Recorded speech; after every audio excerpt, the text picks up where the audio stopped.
Your guide to Swiss chard. A leafy green with a variety of rainbow-colored stems, Swiss chard is actually a beet without a bulbous root. Their leaves are tender and taste similar to spinach and beet greens, while their crunchy stalks taste like bok choy stems. It's also loaded with vitamin K and vitamin A and makes a great addition to your garden and to your dinner plate. You've got a handful of colorful options to choose from. Bright lights. This type has dark green leaves on multicolor stems and is bolt resistant but less frost tolerant. Ford Hook Giant. This one has dark green leaves, white stems, and produces compact plants. Luculus, a heat-tolerant variety with green leaves and white stems. Peppermint, a bolt-resistant variety that's great for containers. It has green leaves and pink and white striped stems. Rainbow. Just like it sounds, this type has red, pink, white, yellow, orange, and striped leaves and stems. Rhubarb, a variety with dark green leaves and deep red stems. You'll want to sow rhubarb after the risk of frost has passed, or else it might bolt. Ruby Red. This variety has green leaves and bright red stems. Just like rhubarb, you'll want to sow it after the risk of frost has passed to prevent the risk of bolting.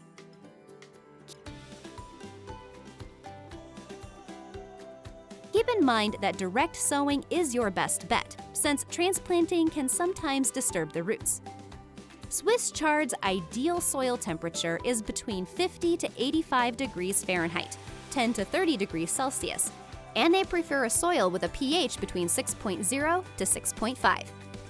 To speed up the germination process, soak your seeds in water for 24 hours before planting. This process can also help prevent soil rot and seed maggots from becoming an issue in cool spring soil. Then, plant your seeds in loose, rich, well-drained, and deeply cultivated soil. You'll also want to have wide rows or beds that get full sun. You can sow your seeds about a ½ inch, 1 centimeter deep, spaced about 4 to 12 inches, 10 to 30 centimeters apart, in rows that are 18 inches, 45 centimeters apart.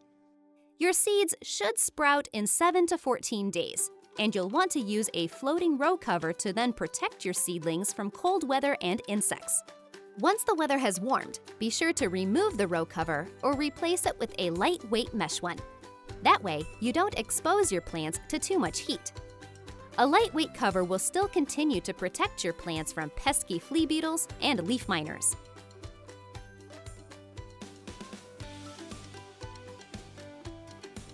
Thinning. When your plants are a couple inches tall, about 5 centimeters, thin them so that they're about 4 to 6 inches apart, 10 to 15 centimeters. Snip them with scissors and enjoy your young seedlings as a tasty snack. Weeding. Remove all young weed seedlings by hand and use a mulch laid along each side of the row to keep any weed seeds from growing. Watering. Water your Swiss chard evenly and consistently to help it grow better, making sure to water it often during dry spells in the summer. Mulching your plants can also help conserve that much-needed moisture. Pruning. To get the best quality Swiss chard, cut your plants back when they're about a foot tall. If your chard plants become overgrown, they become less flavorful, so cutting them back can help avoid that. Fertilizer. A liquid fertilizer or compost tea applied twice during the summer will help keep your chard growing well. Apply a ½ cup for each 10 foot of row using a nitrogen-based fertilizer, 21:0:0 or 34:0:0. You'll want to apply this about 4 weeks after transplanting or thinning to encourage your plant to grow quickly. Place the fertilizer to the side of your plants and then water it into the soil. Another option is to use organic nitrogen, like blood meal or alfalfa meal. These help develop large, deep-colored leaves. Leaf applications with this option, along with liquid kelp, about 2 to 3 times during the gardening season, will help boost your plant's production. Mulching. You can use herbicide-free grass clippings, weed-free straw, or another organic material. Mulch to a depth of 3 to 4 inches to help prevent weed growth, which means you won't have to cultivate as often. Transplanting best practices. Swiss chard can be transplanted, though they do best when directly sown. For summer crops, plant your seeds indoors in early April, or about 4 weeks before transplanting. For fall crops, sow your seeds indoors in June. Room temperature should work just fine for germination, unless your house is particularly cool because of air conditioning. If that's the case, use a heating mat to speed up the germination process. Before you transplant, you'll want to harden off seedlings first by reducing their water and temperature. You'll want to do this 2 to 3 days before you plant a transplant. Once they've been hardened off, choose an overcast day to plant them in your garden. You'll want to space them 4 to 6 inches apart, in rows that are 18 to 30 inches apart. Closer spacing will result in smaller, baby leaf plants, while farther spacing results in larger heads or plants. Companion do's and don'ts. Do's. Beans, brassicas, and onions make the best companions for your chard. It also grows well with other root crops like carrots, turnips, and parsnips. Spinach and kale also make great companions. Don'ts. Butternut squash and spaghetti squash are not good companions for Swiss chard. You'll also want to avoid planting corn, cucumber, melon, pumpkins, or potatoes nearby. Growing structure options. Raised beds. They should be at least 6 to 8 inches above your existing soil. Swiss chard needs full sun and regular water, and should be planted in rich, loose soil. So keep that in mind when using raised beds. Before planting, work in 10 to 15 pounds of organic compost for each 100 square feet to a depth of 8 inches. Work the soil thoroughly, making sure to break up any large clumps while also removing any rocks. Containers. They'll need to have good drainage holes and a depth of at least 12 inches, 30 centimeters, for your Swiss chard to thrive. Choose a smaller variety if you're growing in containers, and trim the leaves as soon as they reach 6 inches, 15 centimeters. This will encourage the leaves to grow more, rather than the roots. Varieties like peppermint do really well when grown in containers.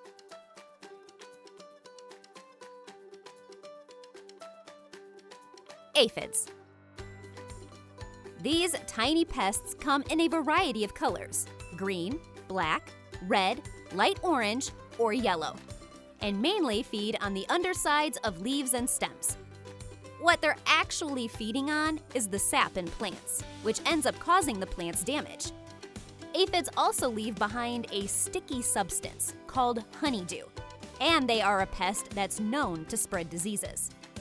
Aphids can be tolerated by most plants when their numbers are low, but if there's a lot of aphids, they can stunt a plant's growth and cause a plant's leaves to turn yellow and fall off. Here's what to do. For the most part, plants can handle mild aphid infestations. But if they're found, a strong jet of water from a garden hose will wash them off the plants.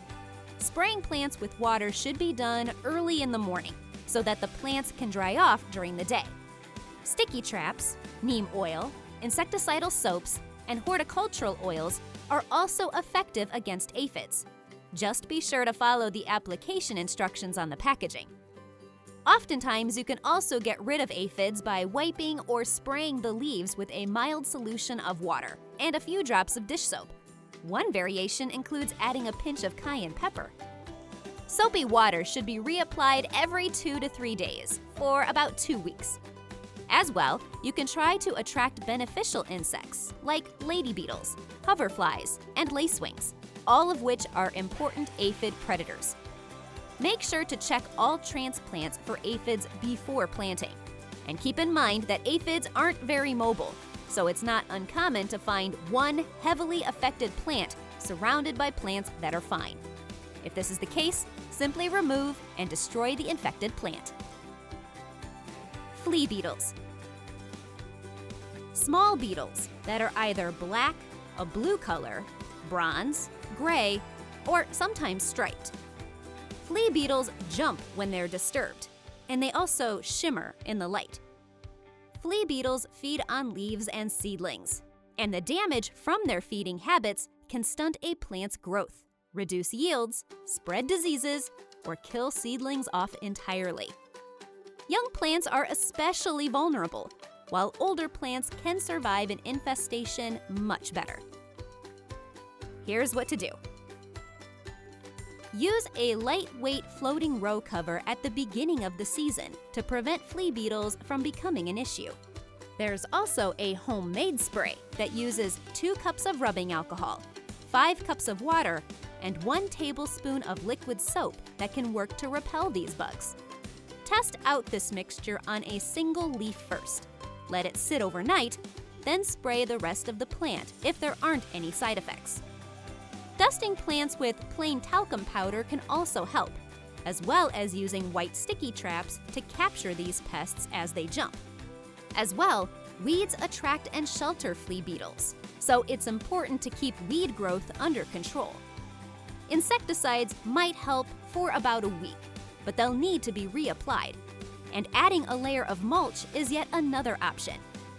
Be sure to practice crop rotation and plant seeds early to give them lots of time to establish themselves before the beetles become a problem. Mature plants are less susceptible to damage, so make sure to protect more vulnerable seedlings.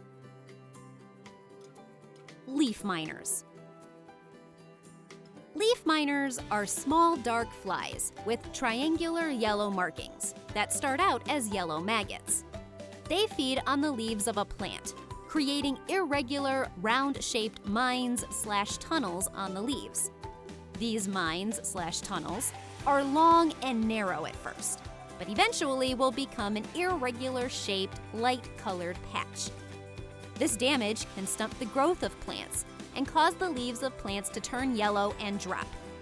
In extreme cases, severely infected seedlings can also die off completely. Here's what to do. Monitor plants for signs of these pests, paying close attention to the undersides of leaves. Typically, leaf miners can be removed using a stream of water in the early morning, and certain sprays are good to use too. Natural predators like ladybugs and parasitic wasps can also be attracted to keep leaf miners away. But if these pests are spotted on any plants, simply pick the bugs off and then carefully remove any damaged leaves. Insect netting can also be used to prevent leaf miners from attacking any plants. As well, keep in mind that soils should be plowed under immediately after harvest if any crops were infected with leaf miners. Slugs and snails. These slimy pests are either hard-shelled or soft, and they are nocturnal creatures who feed on the leaves and stems of a plant during the night. The feeding damage from these pests leaves irregular-shaped holes behind. Leaves can also be shredded or eaten entirely, and there will also be slime trails on nearby rocks, plants, and walkways. These pests thrive in damp conditions, damage a plant's growth, and also affect a plant's ability to form roots. Here's what to do. Wet conditions encourage slugs and snails. So, although it's important to keep the soil moist, it's just as important not to overwater any plants. As well, avoid overhead watering and keep any organic waste away from plants. If possible, hand-pick any slugs or snails at night, which is when those pests are most active. Beer traps are another way to handle a snail or slug problem. For this, dig a hole in the ground and place a large cup or bowl into the hole. It's best to use something with steep sides so that the slugs can't crawl back out when they're done, like a mason jar. Fill the jar about half full with beer and let it sit overnight. In the morning, the jar should then be full of drowned slugs that can then be flushed down the toilet. Another option is to place a barrier of diatomaceous earth, a natural powder made up of the skeletons of tiny aquatic creatures, around plants to keep snails and slugs away. Potential diseases and their solutions. Cercospora leaf spot. Small spots with light to tan centers will first appear on the older leaves of plants. As the disease progresses, the centers of these lesions might become brittle and could possibly crack, while older infected leaves can yellow and die. When exposed to high humidity, the lesions will appear fuzzy. Here's what to do. To control the spread of Cercospora leaf spot, avoid planting susceptible crops within 100 yards of a previously infected spot. Till any infected crops to bury them, as well as fungal residue, which will prevent the disease from staying in the soil and carrying over into future plantings. However, if any plants are badly infected, pull them out, then hot compost those diseased plants, a method that involves burning compost. It's also best to practice crop rotation so that the soil can be protected, which helps prevent continuous disease and pest outbreaks. Also, apply a dense organic mulch, like grass clippings or compost around plants, then water around their base, not overhead. It can also be helpful to spray plants with a baking soda solution. 1 tablespoon of baking soda, 2.5 tablespoons of vegetable oil, and a teaspoon of liquid soap to 1 gallon of water. Keep in mind that baking soda might burn some plant leaves, so it's best to spray 1 or 2 leaves first, and then check for a reaction before applying every 2 weeks. Neem oil can also be sprayed on plants, but just make sure not to use it when pollinating insects, like bees and other beneficial insects, are around the garden. As well, sulfur sprays or copper-based fungicides can be applied weekly at the first sign of this disease to prevent the disease's spread. These organic fungicides will not kill leaf spot entirely, but they will prevent the fungal spores from germinating and spreading. Downy mildew.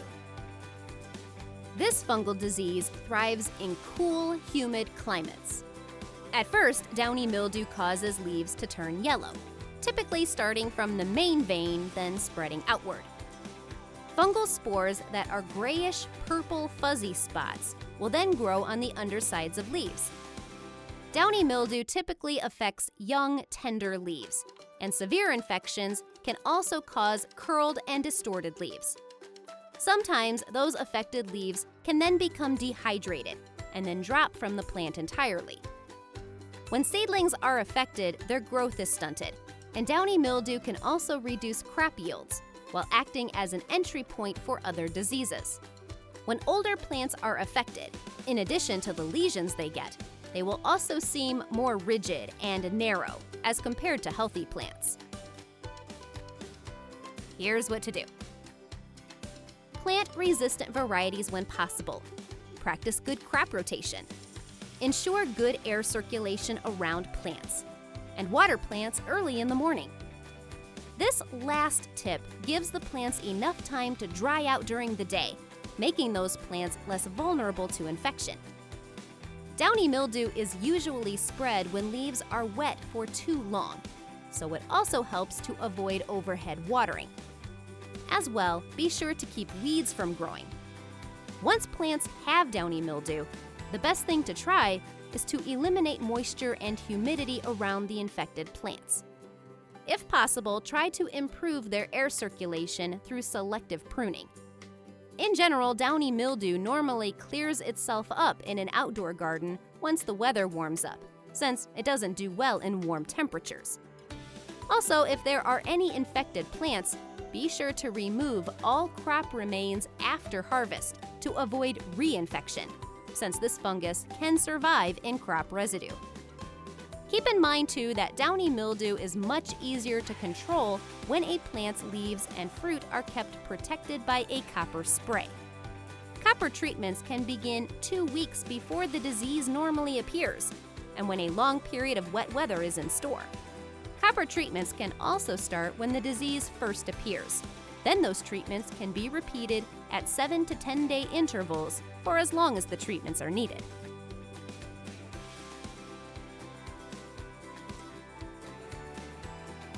Harvesting.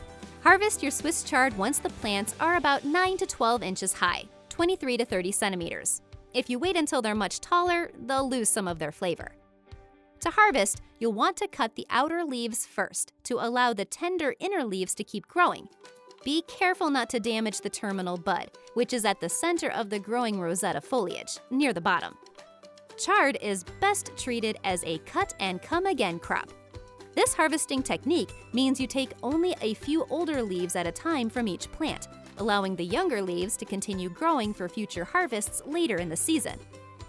If you prefer to harvest the entire plant at once, then we recommend planting additional chard seeds at 10-day intervals for about a month in the spring. This will ensure a more continuous harvest. Storage. Swiss chard is extremely perishable, so keep in mind that you'll have to eat it fairly quick after harvesting. It stores best in very cold temperatures, 32 degrees Fahrenheit or 0 degrees Celsius, as well as in moist conditions, 95% relative humidity.